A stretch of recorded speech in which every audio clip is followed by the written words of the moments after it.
Hello जी, good morning, welcome my new blog. तो कैसे हो आप सब लोग? आई होप आप सब लोग अच्छे होंगे, मस्त होंगे, भले चंगे होंगे। और देखिए आज है संडे, तो बस संडे को कुछ स्पेशल बनना शुरू हो जाता है हमारे यहाँ पे। तो आज बन रहे हैं छोले और भटूरे। तो एक साइड में मैंने चावल चढ़ा रख दिया है और दूसरी साइड में हमारा छोला बन रहा है। और यहाँ पे देखिए बाबू को नहा धो के पूजा करके हो गया है रेडी। तो बस पापा के साथ लगा हुआ है अपने काम में। और किचन का सामान थोड़ा सा आज फैला हुआ है, तो मुझे करनी थी किचन की सफाई। तो बस सारे सामान मैं बाहर निकाल दी धूप दिखाने के लिए, और फिर उनको शाम को रख दूंगी अंदर। तो आकृति के पापा जी थोड़ी सी मेरी हेल्प कर रहे हैं, थोड़ा सा मैं बिजी थी। तो मसाले तो मैंने भूल दिए थे, बाकी मटर और जो मतलब चने होते हैं छोले वाले, वो पानी सब कुछ आकृति के पापा जी ही ऐड किए हुए। और आज हमारे घर पे एक महायुद्ध होने वाला है, और उस महायुद्ध का नाम है छोला भटूरा चैलेंज। तो ये सुबह से ही इस पार्टी की तैयारी चल रही है, यानी कि बाबू और आकृति के बीच में। ये लोग का कहना था कि आज जब छोला भटूरा बन के हो जाएगा रेडी, तो हम लोग करेंगे छोला भटूरा चैलेंज। तो बस इन लोग को भूख लगी थी, तो ये लोग छोला और चावल खा के खेलने के लिए निकल गए थे। बाकी और हमारे घर के जो लोग हैं वो खाने के लिए बैठे हुए हैं। तो बस मैं यहाँ पे सबके लिए भटूरा तलना स्टार्ट कर दी, क्योंकि मुझे सबकी प्लेटिंग करनी है। तो बस यहाँ पे देखिए मैंने अपने भटूरे को कर दिया है रेडी, और बारी बारी से मैं सबकी थाली लगाती जाऊँगी। और तो देखिए अभी मैं क्या कि दीदी को, माता जी को और आकृति के पापा जी को दे दी हूँ, और भटूरे एक्स्ट्रा मैं तल ले रही हूँ कि जिनको ज़रूरत होगी उनको दे दूँगी। तो अभी क्या थी कि अभी बाबू और आकृति ये लोग भी खाने के लिए आ गए थे। तो मैं सोची चलो ये लोग को भी दे दूँगी, लेकिन हाँ सॉरी, मैं आकृति के पापा को नहीं दे पाई थी और बाकी सबको दे दी थी। तो बाबू और आकृति के पापा की मैं अभी थाली लगाने जा रही हूँ छोले भटूरे वाली। बाकी माता जी और दीदी ये दोनों लोग खा रही थी। दीदी वैसे मैं बनाई थी उनके लिए दाल रोटी और सब्जी, लेकिन भटूरा देख के दीदी का भी थोड़ा सा मन कर दिया खाने का, तो बस मैं दीदी के लिए दे दी। तो ऐसे आकृति बोल रही थी कि मम्मी मुझे आपके साथ करना है चैलेंज छोले भटूरे वाला, लेकिन मैंने कर दिया मना, क्योंकि मैं बोली कि तुम मेरे साथ नहीं कर पाओगी, क्योंकि मैं खाने वाली 2-3 भटूरे तुम एक पीस खाओगी तो तुम हार जाओगी। इसलिए कंपटीशन अपनी बराबरी में करो, जैसे बाबू और तुम हो। तो बस आकृति उस बात के लिए मान गई, तो बोली मुझे अभी नहीं खाना है, लेकिन हाँ आज छोला भटूरा का जो चैलेंज है उसको कंप्लीट करना है।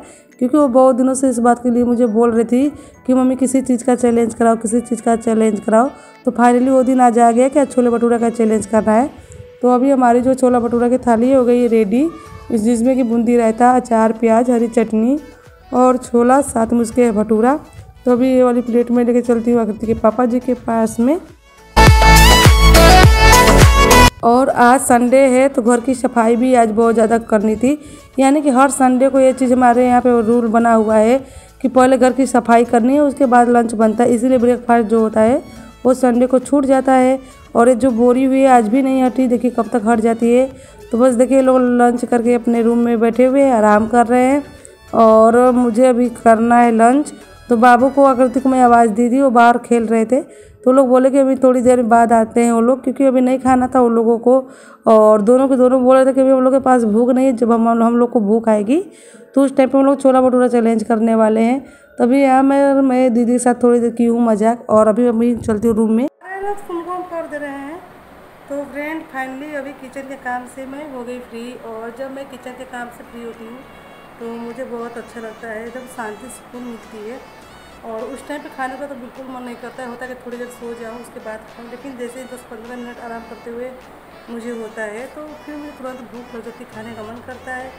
तो अभी मैं क्या कर रही हूँ, मैं सुबह से ही फ्लिपकार्ट पे देख रही थी वॉलपेपर दीवार के लिए, और इसलिए देख रही थी क्योंकि हमारी जो दीवारें हो गई है ख़राब, और इस टाइम पे भी घर पे इतने पैसे नहीं है कि पेंट करवाया जाए। तो बस वॉलपेपर की सहायता से दीवारों को ठकी जा रही है। तो बस मैं बहुत सारे वॉलपेपर दीवार के लिए देखी, पसंद नहीं आया। तो मैं सोची कि चलो थोड़ा सा आराम से बैठूँगी, उस टाइम पे देखूँगी। तो अभी मैं फ्री हूँ और सारे लोग ऐसे खा चुके हैं, मैं रह गई हूँ। तो मैं सोची पहले वॉलपेपर सिलेक्ट कर लेती हूँ और आर्डर में कर देती हूँ उसको, तो उसके बाद फिर मैं खा लूँगी, ताकि 2-3 दिन के अंदर आ जाएगा। तो फिर मैं कहाँ लगाने वाली हूँ उसको वो भी आप लोग को दिखाऊँगी, कहाँ की दीवार ख़राब हुई है और कहाँ मुझे लगाना है। तो एक मैं देखी थी जो मुझे बहुत अच्छा लगा था, वो पता नहीं कहाँ चला गया, उसको तो मैं ढूंढ रही हूँ। मैं आप लोग को दिखाती, आप लोग बताते हैं कि वो मतलब वो कैसा लग रहा है वो। तो मैं देख रही हूँ शायद आ जाए। ठीक ही लग रहा था, लेकिन आकृति के पापा जी बोले कि नहीं कुछ खास नहीं है, लेकिन मुझे वाला बहुत अच्छा लग रहा था। और आकृति के पापा जी बोल रहे कि खास नहीं है, पत्थर है, पत्थर क्या है, मंगा रहे कुछ और देखो। तो मैं ऐसे 3D वाले भी बहुत सारे देखी हुई हूँ। तो देखिए कौन सा आता है। इक्की वाला भी ठीक ही लग रहा था, ये बहुत ज़्यादा ओवर हो जा रहा है, ये मज़ा नहीं दे रहा है मुझे। या फिर एकदम शाइनिंग कलर कोई होगा वो मैं लेना चाहूँगी। एक ये वाला तो खूबसूरत लग रहा है। अगर आकृति के पापा इसके लिए हाँ बोल देंगे तो मैं ये वाला मंगाऊँगी, क्योंकि ये वाला मुझे बहुत बहुत बहुत बहुत खूबसूरत लग रहा है। तभी सिलेक्ट कर लेती हूँ और जो ऑर्डर करूँगी आप लोग को दिखाऊँगी और बताऊँगी भी। और आप लोग भी बताइएगा कमेंट में कि जो मैं ऑर्डर की वो कैसा लगा आप लोगों को। तो फ्रेंड बाबू और आकृति आ गए बाहर से, और इन लोगों ने मुझे बताया भी नहीं कि हाँ हम लोग आ गए, हम लोग की थाली लगा दो। ये लोग देखिए किचन में खुद चुपके से यार अपनी थाली खुद से लगा रहे हैं। तो यहाँ पे 2-2 भटूरे छोले, हे भगवान, इन लोग को इतना भी नहीं पता चल रहा है कि 2 भटूरे खा पाएंगे। तो फिर मैं इन लोग को डांटी जाकर, तो फिर एक एक भटूरे दोनों निकाले और बाबू तो लेके भाग भी रहा था। मैंने बोला पहले एक एक भटूरे का चैलेंज करो, जीतने के बाद एक एक भटूरे और लेना। तो बस इसके बाद आकृति भी बोली कि हाँ सही है। तो आकृति ने अपना एक भटूरा निकाल दिया, बाबू की भी एक भटूरे को निकाल दी, और अब दोनों कंपटीशन के लिए हो गए हैं रेडी। तो बस दोनों पहुंच गए हाल में खाने के लिए, और मैं भी पीछे पीछे चलती हूँ और देखती हूँ कि इस चैलेंज को कौन जीता है। तो लास्ट टाइम पे मतलब मुझे गुस्सा आ गया। गुस्सा इस बात के लिए आ गया कि दोनों इतना ज़बरदस्ती में मुँह में भरे जा रहे थे कि लोग को मतलब तुरंत सरक जाता और फिर पता चलता कि फंस गए गले में। तो मुझे डांटना बोला, मैंने बोला आराम से खा लो, आराम से खाने के बाद जो लास्ट में बचेगा वो मतलब इसका विनर नहीं होगा, और जो पहले खा लेगा इसका विनर हो जाएगा। तो जैसे तैसे मैंने समझाया। और सच्ची बताओ तो दोनों बच्चों में अगर कोई भी हारता तो मुझे अच्छा नहीं लगता, इसलिए मैंने दोनों को इधर से उधर चीटिंग करा के दोनों को मैंने बोल दिया कि दोनों साथ में खाए, इसलिए सेम सेम हुए। और नेक्स्ट चैलेंज नेक्स्ट टाइम करना तुम लोग, क्योंकि बाबू हो गया था गुस्सा, क्योंकि बाबू को ऐसा लग रहा था कि वो पहले ही खा चुका है। और इन सब के बाद मैंने भी लंच की और थोड़ी देर आराम की। उसके बाद शाम को बाहर से ये सारे कपड़े उतारे। कपड़े उतारने के बाद आ गई रूम में। तो इन लोग को स्कूल भी जाना है कल, और दोनों के दोनों जूते मतलब दोनों बच्चों के जूते हो गए हैं छोटे। तो यहाँ पर दोनों बच्चे बोल रहे थे कि नहीं हम लोग स्कूल नहीं जाएंगे क्योंकि हम लोग के जूते छोटे आ रहे हैं, तो हम लोग को चाहिए जूता। तो फिर क्या था, आकृति के पापा जी को मैं मार्केट भेजी, और जब तक मैं कपड़ा फोल्ड करके फ्री हुई, यहाँ पर देखिए दोनों साथ में मार्केट गए थे, अपने जूते ला दिए। और बाबू जूता लाते ही अपने जूते में रिबन डालना स्टार्ट कर दिया, और देखिए कितना एक्साइटेड है अपने जूते को लेके, मतलब बहुत खुश है। पढ़ाई से ज़्यादा जूते की चिंता है इनको। तो अभी आकृति बोले थे कि जूते तो आ गए, कापी किताब कब आएंगे। तो मैंने बोला कापी किताब भी आ जाएंगे, फिलहाल में जूते आए हैं तो जूते लेके एंजॉय करो। और सब सुबह में सब लोग खाए हुए थे छोला भटूरा। और तो मैंने सोचा कि शाम को कुछ लाइटली सा बनाती हूँ, तो मैंने बनाया चावल दाल और उसके साथ चोखा बनाए हुए थे। और दीदी के लिए मैंने रोटियां बनाई, लेकिन दीदी ने रोटियां हटा के दीदी भी चावल खाई है क्योंकि वो गर्म बना हुआ था चावल। तो बोले कि सुबह में मैं रोटी दाल खाई और भटूरा खाई थी, तो मैं वो हो गई थी बोर, तो मुझे दाल चावल ही दे दो। तो बस यहाँ पे मैं चावल हो गया था तो दाल हो गया था ठंडा, तो दाल गर्म कर रही हूँ। सुबह का थोड़ा छोला बचा था तो मैं कर रही हूँ उसको गर्म, और अभी लगाऊंगी सबकी थाली।